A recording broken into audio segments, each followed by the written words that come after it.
If you open a script, a comedy, and in all those pages, however many pages there are, if you laugh out loud 3 times, you have something. 3 times, you go, ooh, that's funny.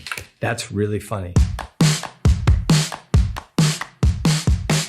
Batman.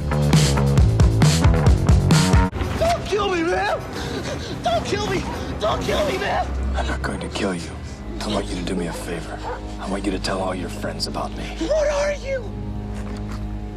I'm Batman. When they said, we're thinking of doing Batman, you said, wait, you're going to make a movie of Batman? Yeah, there was Superman, but that's Superman, which Dick Donner did, which was really, really good. Very charming, actually. And Chris Reeve was great and had humor, and it was like, you know. So the fact that Tim said, that guy, I want that guy. Like, white people even cared one way or another that much is still baffling. But still, that was a ballsy move on his part. We also had a nice working relationship, you know, from Beetlejuice. So I think he felt, he and I will get along through this, and we can, you know, we work well together.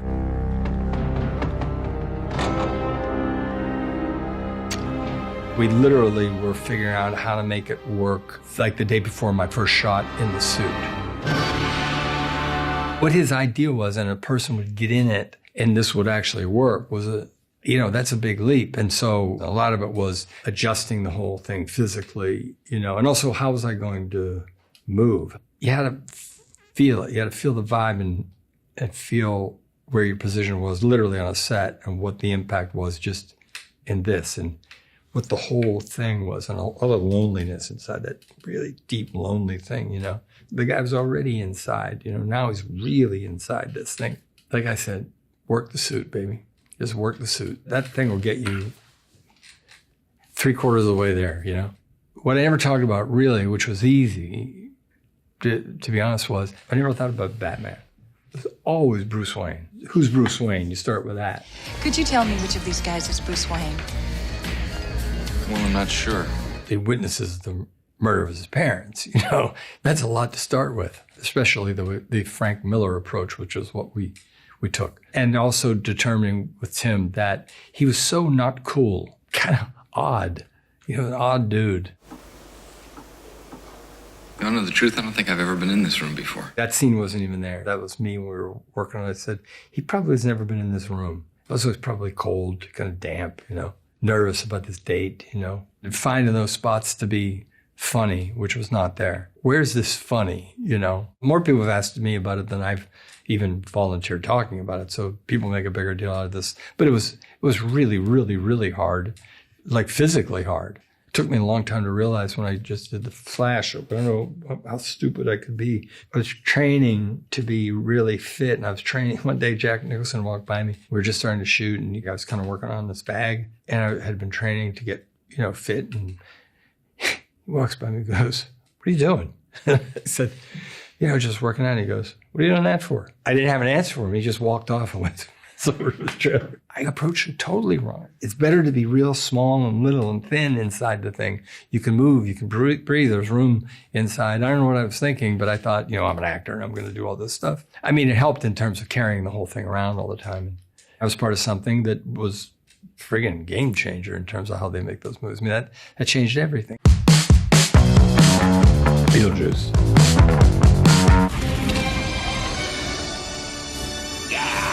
I think he had some sketches because Tim always has sketches. I think even then he wasn't quite exactly sure what the whole thing was going to look like, but he clearly had images in his head. He had set images and character images and who these people would be and everything like that. But he gave me something that I took home and I said, okay, let me start with this. And then we never rehearsed it. We never screen tested it. I said, here's what it's going to be. Here's what I want to do. Here's the look. And then Neo and Tim had even better ideas saying, ooh, you know what I want? I want you to add, like the whole mold thing was only because Tim said he comes and goes from different time periods. I mean, he might be like buried under the ground for, you know, he could be out, you know, it could be anything. Kind of, I went buried under the ground. Okay, probably mold, you know, mold would be a good thing. So I said, but mold, you know, and that, the idea that he's kind of like electric all the time. Welcome to Wet the River, New Zealand. in my natural green. A monument to the born businessman. Come on a little closer. I just started working on ideas and, hit the ground running, and it was either going to work or wasn't going to work. It was one of the great yes and experiences, you can have, that thing in improvisation, you don't say no, you FedEx man, and you don't say, no, I didn't order anything. You say, oh, great, bring it over here. And then you go from there. As soon as I saw that, he started to get really excited. And then we ran through a scene, and that's when he took off. It was like, in that case, a lot of it in that case, oh, if you're going to do that, hold on a minute. He really had to explain to me how certain things, how the head spinning was going to work.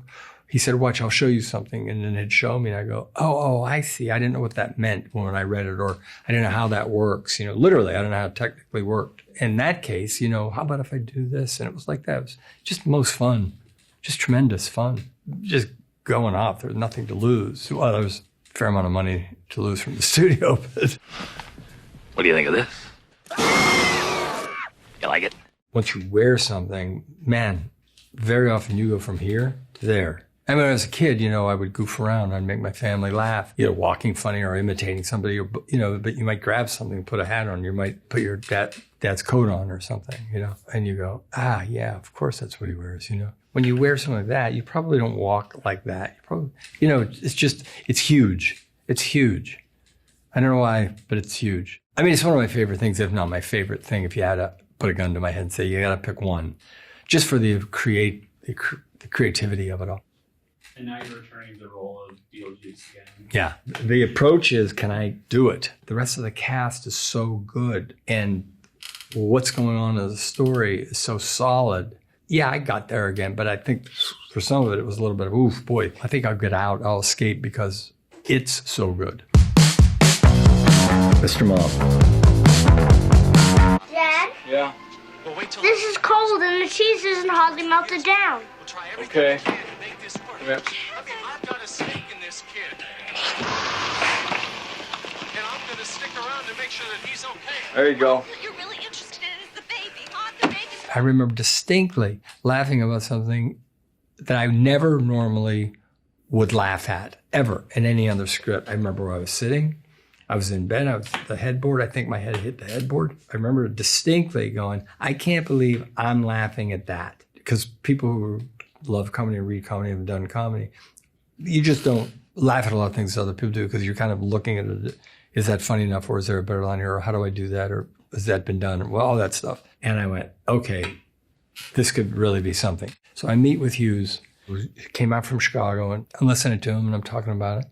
And I looked at him and I said, you should direct this.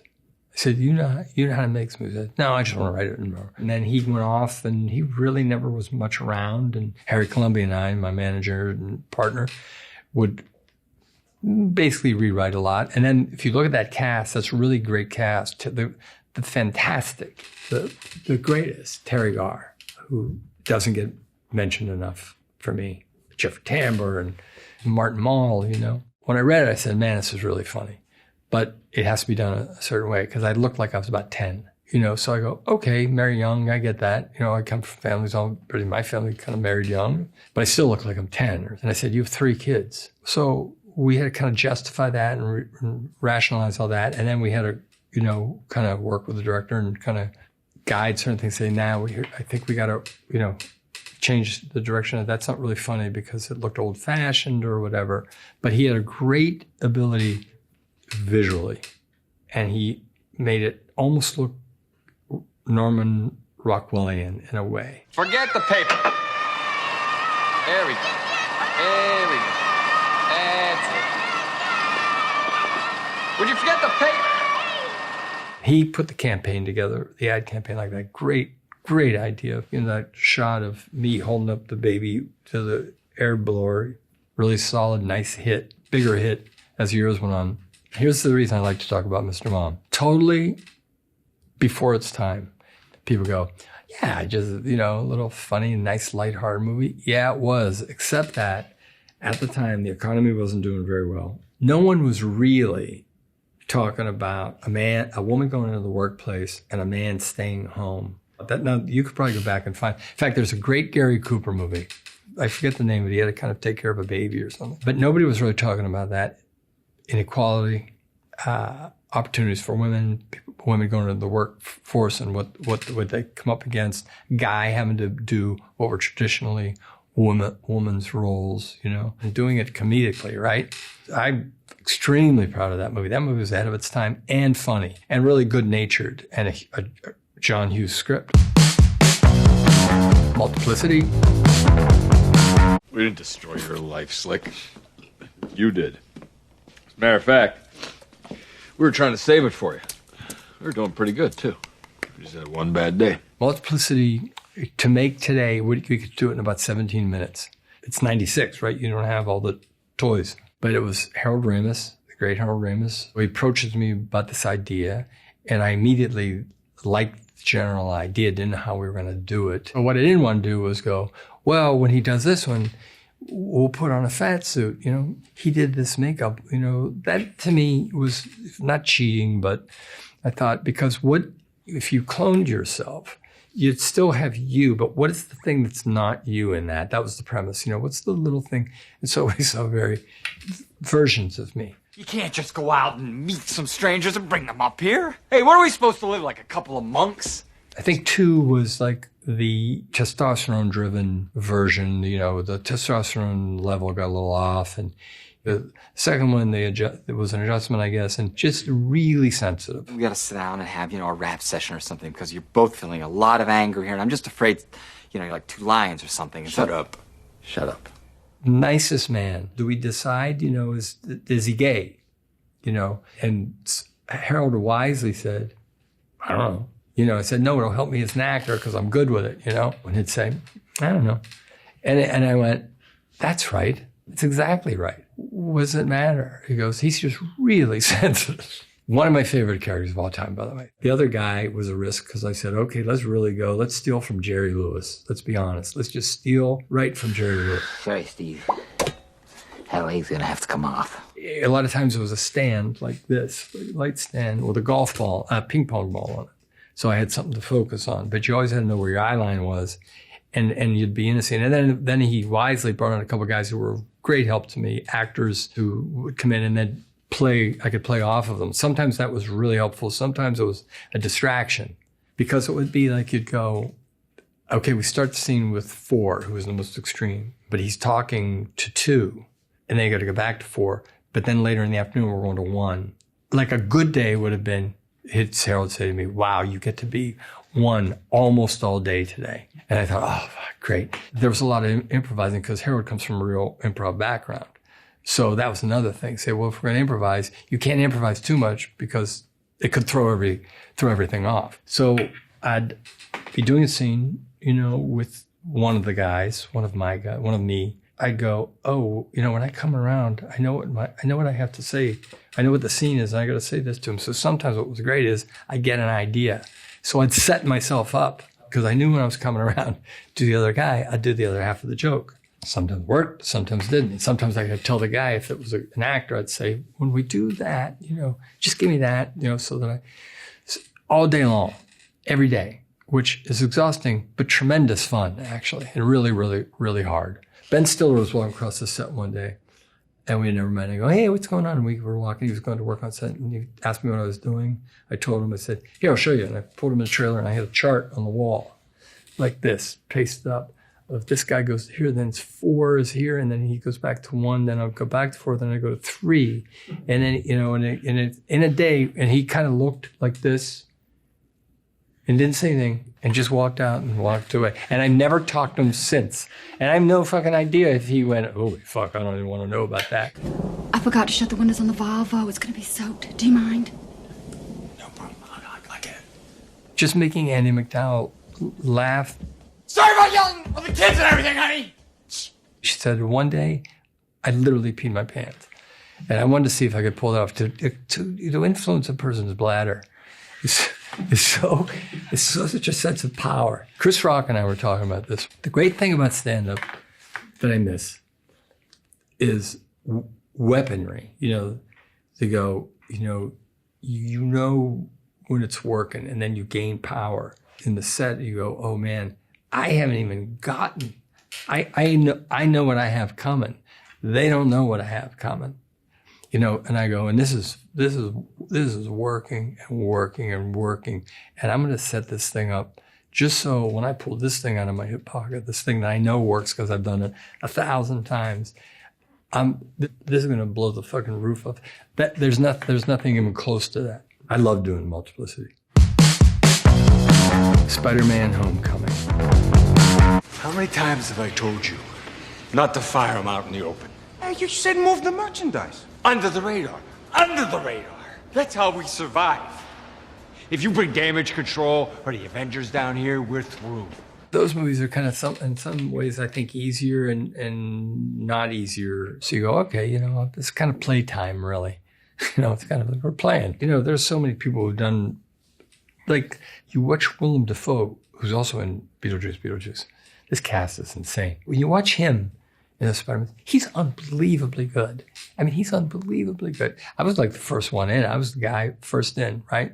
You're going to play Batman, you're going to wear a big rubber suit. Nobody's done this kind of, and you would think that kind of all fall apart and go bad. They didn't. They're good, you know, and the actor, the quality is really, really good. But what I liked about it when he talked to me about this, great thing about Batman and Bruce Wayne was he had no superpowers. He go, how am I gonna do this? That's the situation with that guy as well, right? There's something about it that's contemporary because basically what he's saying is, where's mine?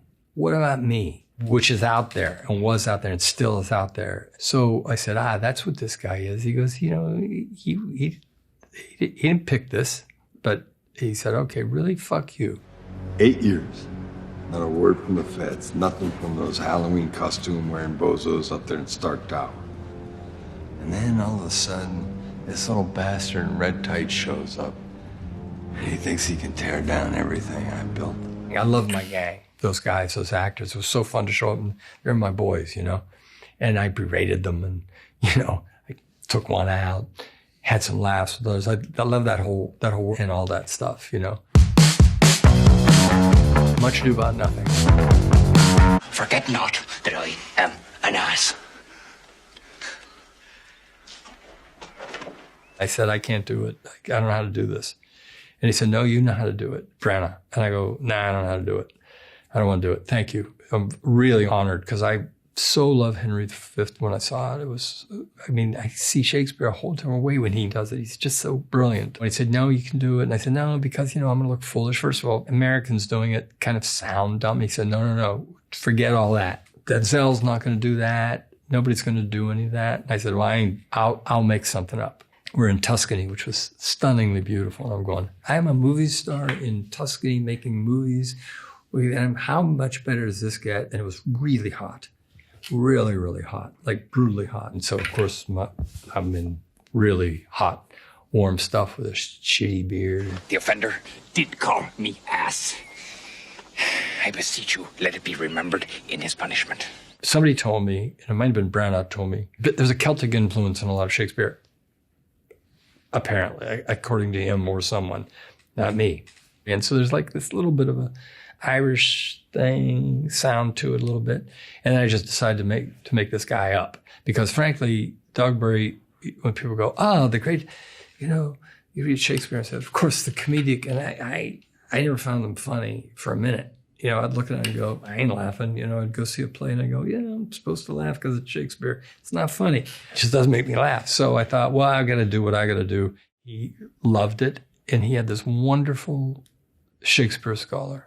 Sweet little guy. He used to wear really beautiful, like white linen shirts. And he had this beautiful straw hat. He was kind of a small guy, really, you know, British, was very pale, very sweet little gentleman.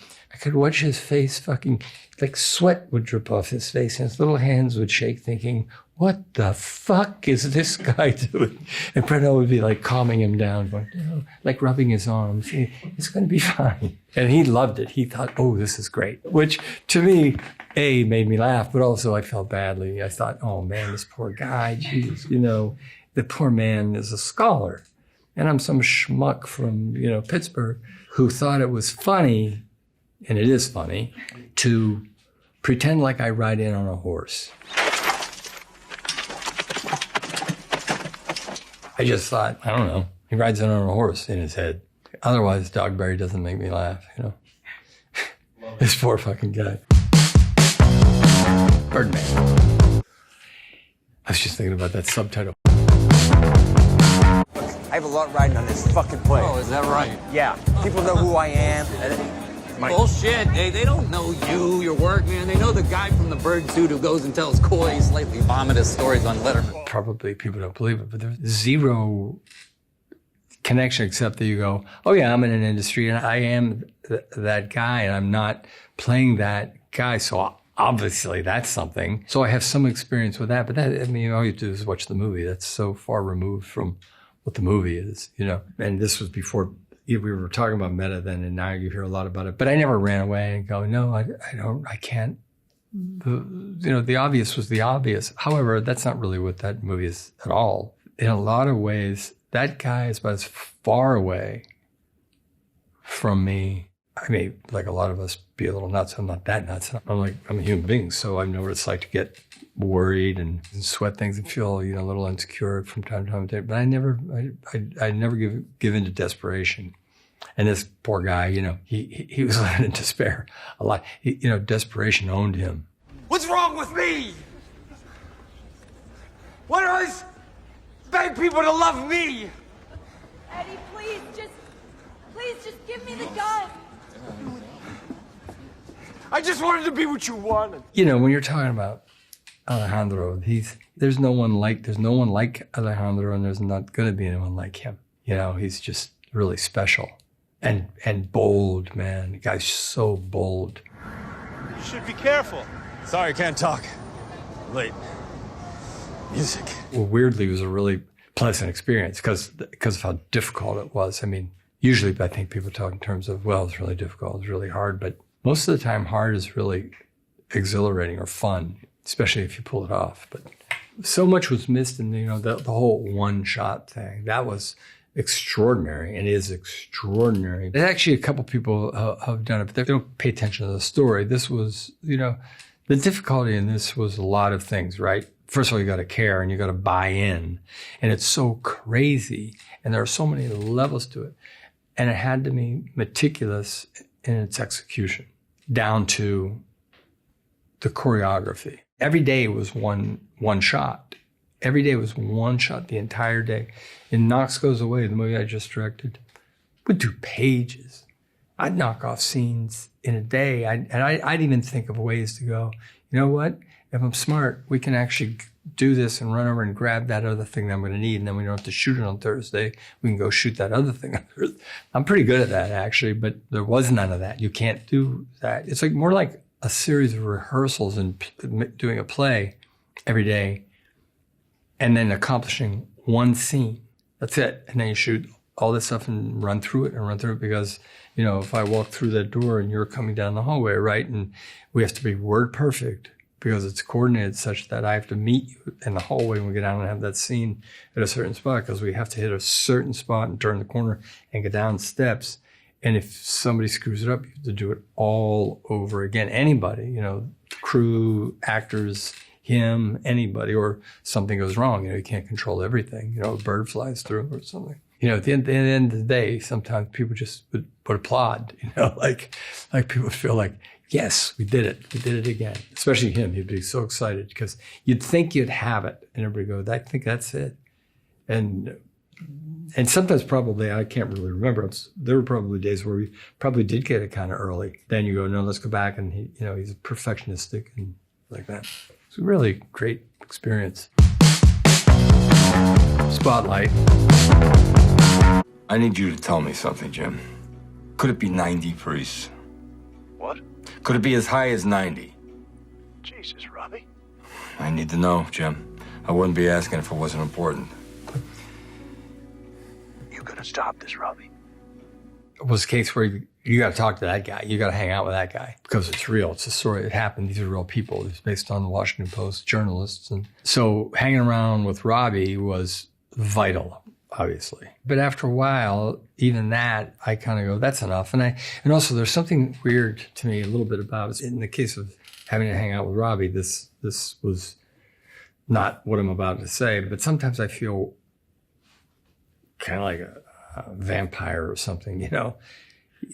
When somebody's been through something difficult, or you want to know how they feel, you kind of sucking at the thing. So I tend to get enough and then move on and leave them alone, you know, not bother people. Often there's no way around it, really. You have to do something, right? So with Robbie, you hang out with Robbie. I've done movies in and around and played journalist, I think like 4 times. And so that whole world, and then, you know, I was raised Catholic, and then you had to know what the facts were, what's the truth, what really happened. We've got 2 stories here. We've got a story about degenerate clergy, and we've got a story about a bunch of lawyers turning child abuse into a cottage industry.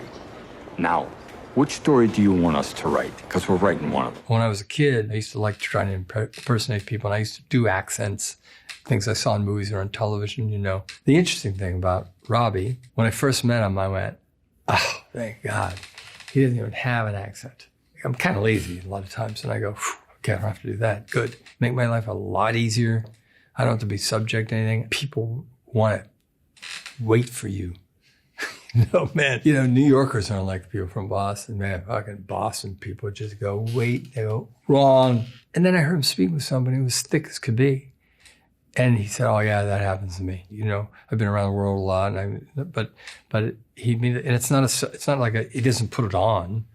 It's not a conscious thing. You know, and maybe I got a lot of nice compliments, and I'm sure there are people who go, he was way off. I have no idea. I'm not as good as I was when I was little. I was pretty good, actually. I think you get older, you get stupider. So there's that. Knox goes away. Dad, could you please just talk to me? Dad. Miles. Yeah. Sure, Miles. Come here. Come on in. A script came to me that was really well written from Michael Sugar, who represents and produces with Soderbergh, who I think is like one of the greats. Michael was one of the producers of Spotlight, and he had laid a script on me toward the end, I think, or maybe after we wrapped or something. I read it, and I thought, oh, this guy's a good writer. I've never heard of him or I've never seen this. This is I think well written. It's really solid. Then, you know, it was a question of when, and it sat around my house for I can't remember. I know over a year. I'd go do another movie or something, and then I'd come back and I'd read, and I'd say, hey, you know, what are you going to do about this? And eventually, of course, I'm surprised they waited so long. They said, hey, you know, we kind of have to make a decision. You think you want to do this as an actor? When I read it like the second time or something, I thought, I think I'd rather direct this. So then the question was, should I direct it and be in it? And I said, yes, I should, in my own head. So I said, I'll do it, but I want to direct it. And it's actually, in a lot of ways, for me anyway, easier to direct yourself. It tends to go more quickly. I make a decision early on. I said, okay, I think I know the guy. I know what the approach is going to be. So I know how the scenes are going to feel already. So I can kind of say, here's the route. Doug says this thing moves pretty fast. Oh, Jesus, nuts. I can't think of anything worse. Except maybe the pecker stops working. Actually, I'm looking forward to forgetting some things.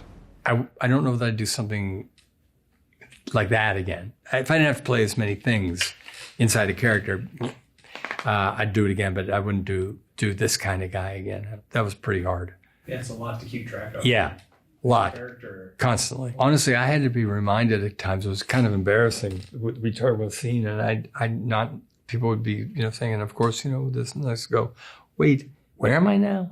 Or why am I doing that? Or why are we shooting that? You know, there were a few times that, and, you know, they may have gotten a little worried about me. I, as an actor, gave up looking at the monitor a long time ago. I never really was a big monitor looking at it. And I'm not sure I'm right about that decision, by the way. I recently saw something and I went, whoa, you know, it might be, I maybe should go back and stop and just look again. Because once I look at myself, now I have a self-consciousness, you know, that I hate.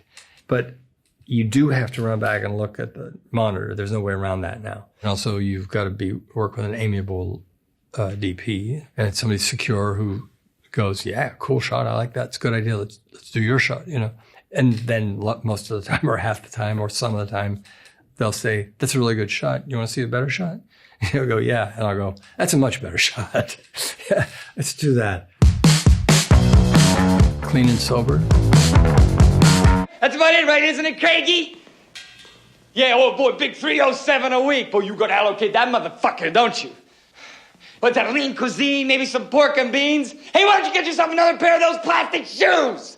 Fine, you want me out of here? I'm fucking out of here. The predictable way is when actors say, watch me act, you always go to anger. You know, it's like the easiest to say, wow, I'm really acting because look how angry I am. Doesn't really, maybe I did do that. But really what that came from was, it was simple. You know, I knew with this guy's where he was and where he wasn't, what he wanted. I talked to everybody, talked to addicts, and you read about it. Sadly, it was a lot easier to find, what is it said? It's a lot easier to find, you know, someone who's been through a program or is an addict or has experienced it one way or another now.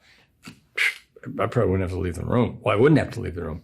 Me, I've got, you know, family. Then, you know, you kind of had to go out there and people were a little less, they wouldn't talk about it as much. So you do that. And then you say, okay, now I'm blessed with not that condition, situation. So the turning point was everybody probably has some addiction somehow, somewhere, or there's a tiny bit of your personality that could be obsessive, let's say, about something. And so you say, okay, what's that thing for me? You know, what's that little, maybe a tiny little thing. What's that thing for me? You know? And a guy gave me, I was talking to a guy, a good friend of mine, old friend of mine, and he said one thing that stuck in my head, and that was, if you're a rat or a mouse, where's the cheese? Where's the cheese? Where's the cheese? Where's the story? Where's the story? What's driving me? That was a $90,000 phone call, man. $90,000. Literally, you wake up and go, I need to score. It starts with that. 90 grand, man! That's the stock market, babe. And it doesn't give a fuck if I'm in a hospital or not. So for an actor, that's kind of, you go, well, my motivation is pretty kind of simple, really, if I break it down to that. Then it just starts all over. There is no other thing. There is no other thing but that. I got to go from here to there. They're tremendous liars, usually really charming, kind of often funny. Let me ask you something. What the fuck are you doing here? You got a problem, Daryl? I knew where in that scene, I said, well, this isn't working out for this guy too well. You know, I've been through these meetings, which I hated, the character hated, thought it was bullshit, and you're just deeply unhappy. You an addict, Daryl? Funny how the mind works. Proof that you're not an addict is that you're not dead, right? I don't believe this shit. What? That I'm fucking here. Are you an addict, Daryl? Fuck you. Finding that anger was not really hard, you know. You thought, well, at this point, he hasn't even bottomed out. He's not even there yet. You know, listening to this AA speak and thinking he's above it, all that stuff going on inside, you know, that's got to go somewhere. Night shift. Hey, Scarbone guy, what's he like, our boss or what? No, he's the supervisor. He's not here at night. Nah, get out of town. Just you and me in the stiffs alone here? That's gonna be radical, Chuck. That guy's dead. I was doing a sitcom. I was in a couple of them, and every time one was canceled, I was the happiest man, because I would think, well, during that time, this guy, Lowell Gans, one of the writers, directed one of the episodes, and he and I hit it off. And he went and told Ron Howard, he said, that movie you're doing, I got a guy you should meet. So they found me and said, okay, come and audition like everybody else. And I auditioned, and they brought me back, and I auditioned again, and I would audition and do the lines because it was good scenes, you know, funny scenes. And I would improvise. I came in and I made a decision about who he was, and, you know, this stream of consciousness kind of hyper, you know, the idea man thing. Wait a minute. Hold the phone. I got it. Oh, you're gonna cure cancer? No. Tuna fish. What if you mix mayonnaise right in the can with the tuna fish? Hold it! Wait a minute, Chuck. Take live tuna fish and feed them mayonnaise. Oh, this is good. Call Starkist. They said, go back. That one thing, don't do that. You know, don't wear that. I remember there was something about what I was wearing, and they were right. That's not what and I said, I got it. So I would go home and work on it, just like everything else, and work on it. And then the Ladd company, I think Laddie was one of the guys who signed off, and Ron Howard, he had directed movies, coming off, giant TV hit, Grazer's first big thing, I think. He may have had a movie before Brian Grazer. I learned later, I'm pretty sure I was almost fired a couple times from different things. I was fired from another movie. But this one apparently they were going, whoa, no, this is not going to work. And those, if I'm not mistaken, those two guys said, no, you have to let this go. They were comedy fans, and Ronnie was trying to really make a big move out of like a very kind of conservative-y, kind of like nice sitcom thing. And to their credit, they gave me a shot, and then they let me go, and it was really fun. Depends on the role, depends on, and then how close the actual thing is to you. Some roles aren't really that far off from you. When I've had a really quite varied career, in terms of characters.